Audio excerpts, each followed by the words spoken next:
The scars we leave. The town of Coldwater never talked about the Hollow Man.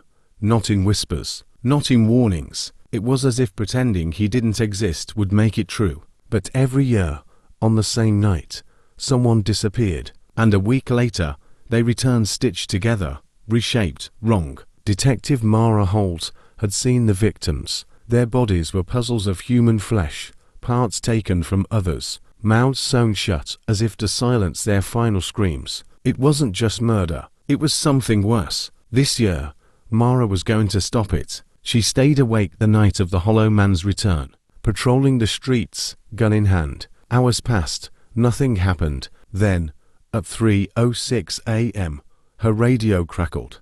A voice whispered, "You've been chosen." Pain erupted in her side. She turned, no one was there. Blood seeped through her shirt, but the wound wasn't fresh. It was stitched, as if it had already been made and closed again. Then the world around her changed. The buildings stretched taller, darker, like bones jutting from the earth. The streetlights flickered, casting long, twisted shadows, and from those shadows he emerged. The Hollow Man had no face, just a mass of scars where eyes, nose, and mouth should have been. His fingers, long and stitched from different hands, reached for her. Mara fired. The bullet sank into him, but did nothing. "You don't understand," the Hollow Man whispered, though he had no mouth. "I don't kill, I take. The town makes me. Their silence feeds me. Every crime buried, every sin ignored, it gives me shape, gives me purpose." Mara fell to her knees, the stitches on her body tightening, pulling. She could feel herself unraveling, becoming something new. The next morning, a new victim was found. It was Mara, or at least part of her, and somewhere, in the shifting dark, the Hollow Man grew stronger.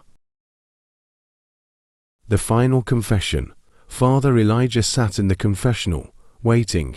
The church was empty at this hour, save for the flickering candles and the weight of unseen sins. He had heard it all: lies, theft, betrayals, but nothing prepared him for the voice that spoke next. "Forgive me, Father, for I have sinned." The voice was calm, almost amused. "I have killed." Elijah stiffened. He had counseled criminals before, but something in this voice made his skin crawl. "Tell me," he said carefully. "I started small," the man continued. "Strays, pests, but that wasn't enough. The first person was an accident. The second, well, I wanted to see if I'd feel guilty. I didn't." Elijah's throat went dry. "You must turn yourself in. And this cycle of violence," the man chuckled. "You don't understand, Father. I choose who dies. Liars, abusers, thieves, all those who take without consequence. I am the punishment they escape." A chill ran down Elijah's spine. He had read about the string of murders, the mutilated bodies, the cryptic messages left behind. "I can't absolve you if you don't repent." "Ah, but that's why I came." The voice lowered. "You see, Father, I was unsure about my next name, but then I remembered you." Elijah's heart pounded. "Karma, that boy from years ago," the man continued. "The one who told you what the priest did to him. You said you'd help, but the priest stayed. And the boy, well, you know what happened to him." Elijah's breath caught.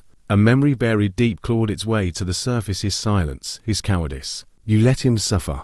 The man exhaled. "So I ask you, Father, do you repent?" The confessional fell silent. The next morning, Father Elijah was found at the altar, his throat slit, a note pinned to his chest: "Forgiven."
The Bone Collector. The children of Raven's Hollow had a rhyme. If you see the blackbird fly, close your eyes or say goodbye. Step too close, you'll hear the call. Then he'll take your bones and all. For decades, people disappeared near the old Blackwood Cemetery. Some were last seen walking its foggy paths at dusk.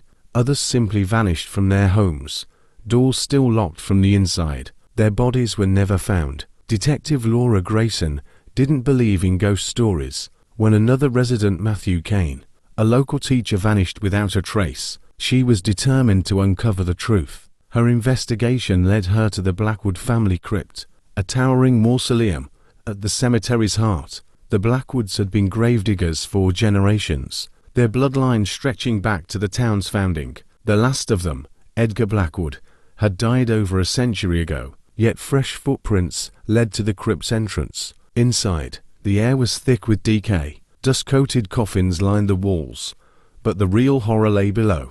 A hidden staircase led Laura into a cavernous chamber where hundreds of bones were stacked in unnatural, patterned spirals, towers, grotesque sculptures. In the center stood a wooden chair. Strapped to it was Matthew Kane. He was alive, but barely. His skin sunken, his eyes wild with terror. His fingers had been meticulously removed, the wounds blackened as if burned. Then came the whisper, "You shouldn't be here." Laura spun around, gun raised. A figure emerged from the shadows, impossibly tall, its face obscured by a black veil. It moved without sound, its skeletal fingers curling in the air. "You take from the earth," it rasped. "I take from you."